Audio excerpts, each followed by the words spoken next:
قبل شهرين تقريبا انتهت فترة التسجيل الشتوية، وحضر عدد من اللاعبين من خارج الحدود بدلا من آخرين عادوا لديارهم أو ذهبوا إلى مكان آخر ليخوضوا تجربة جديدة. وفي نظرة فاحصة لقطبي العاصمة الهلال والنصر نجد أن هناك تباينا واضحا بين الفريقين في الاستفادة من فترة التسجيل. فالهلال استجاب لرغبة البرازيلي تياغو نيفيز وسمح له بالمغادرة لفلامينغو البرازيلي، وأحضر أحمد علي لاعب الإسماعيلي المصري بديلا.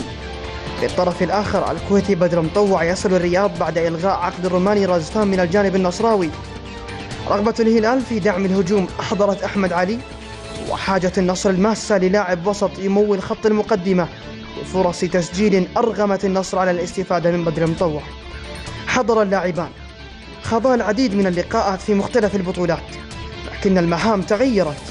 المهاجم أحمد علي يخوض 10 لقاءات في 3 مسابقات، والنتيجة هدف وحيد في لقاء الأهلي في كأس ولي العهد.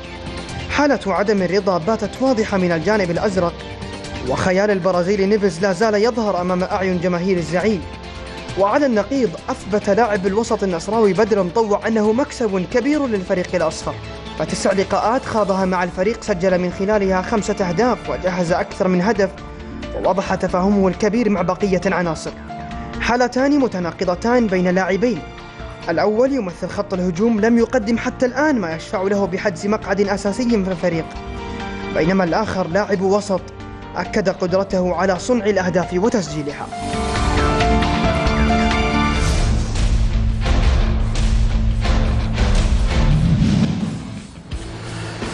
أبو فارس، بدر مطوع يعني قاعد يؤدي مباريات جيدة، يعني على مستوى البطولة الآسيوية، على مستوى المسابقات قاعد يقدم ويؤدي الدور اللي مطلوب منه كلاعب مهاجم، قاعد يسجل أهداف ويجهز أهداف.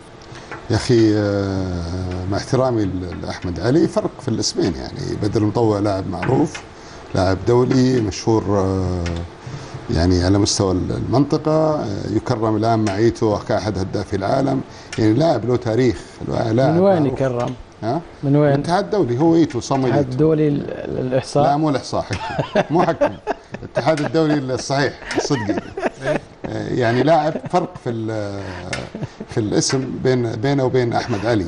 أحمد علي يجيب، أنا ما أدري الأخ يتكلم عن الهلال، بس أنا أتكلم على بدر المطوع، كان اختيار موفق بالنسبة مقنع للنصراويين. بدر مقنع جدا للنصراويين، ولاعب مؤثر، ولاعب سجل أهداف، ولاعب محبوب جماهيريا. و طبعا يعني صعب انك تقارنه باحمد علي بناحيه في دعوات الان من الجماهير النصراويه باستمرار بدر مطوع لموسم قادم، والله يعني انه ممكن يقدم شيء. يعني تؤيد التوجه الجماهيري هذا؟ الى الان ما صار رسمي في النادي. طبعا هو نحن الان ننتظر نهايه الموسم ولكل حدث حديث، لكن بدر مطوع لاعب مكسب لاي فريق يلعب. طيب ابو يزيد، احمد علي يعني لم يقدم اي شيء يعني يذكر حتى الان كراس حربه مع الفريق الهلالي.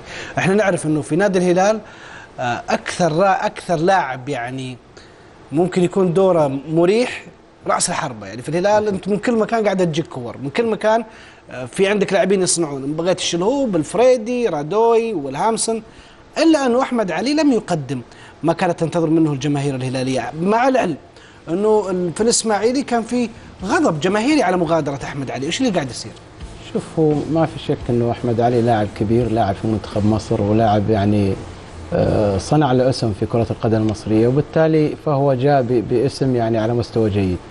بالنسبة لطريقة اللعب في الهلال تختلف عن طريقة اللعب لا في الإسماعيلي ولا في النصر أو أي فريق آخر. يلعب ب4-5-1، وبالتالي لا يوجد غير سوى مهاجم واحد.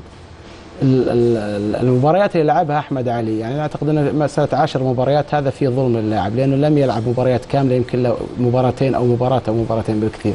بقية المباريات يلعب بديل أو يخرج الشوط الثاني، لأنه جاء في مرحلة صعبة للهلال وللفريق بشكل عام، فترة شتوية يعني من الصعب أن ينجح فيها أي لاعب.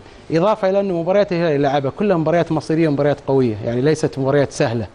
واللعب في الهلال غير اللعب في النصر. في الهلال تحتاج إلى أن تكون على مستوى عالي جدا حتى تنافس النجوم وتضمن أبو يزيد حتى أحمد علي ثبت نفسك في التشكيلة. أحمد علي إلى الآن الى الان لم يقدم اي اضافه فنيه، يعني كلاعب هداف كراس حربه. شوف هو في فريق احنا لما نجي نتكلم عنه، لما نقول الهلال نتكلم عن فريق متكامل فنيا، نتكلم على فريق يسهل مهمه اي راس حربه.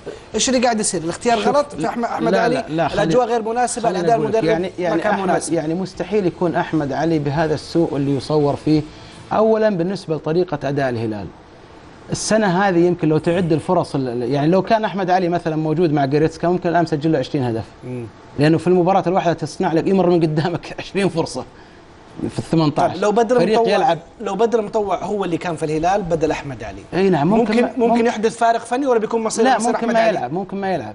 ليش؟ لانه ممكن طريقه اللعب 4-5-1 تحتاج مهاجم واحد.